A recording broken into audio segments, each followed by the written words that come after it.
ayan, good morning mga katumba. Meron tayong iso-sold out ngayon na unit namin dito sa Rosco, no.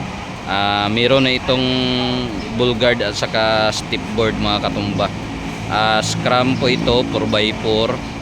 So ito kino-QC or piniprepare na ng ating mga mechanic para sold out natin mamaya. So naka-mags kargador na to mga katumba, no? At saka maganda kasi mayroong sticker, 4x4 off-road Suzuki, no? Ito pala sa itaas, no?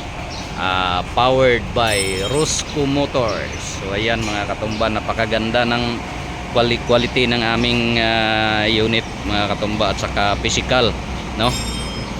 So kung dito tayo sa gilid, no, mayroong sticker na Rosco at saka mayroon na siyang not for hire, no, unlike nung una, no, yung mga multicab namin dito walang ganyan kasi nilagyan namin ng ganito. Ito for example keep distance kasi kung minsan pinapara ng LTO, so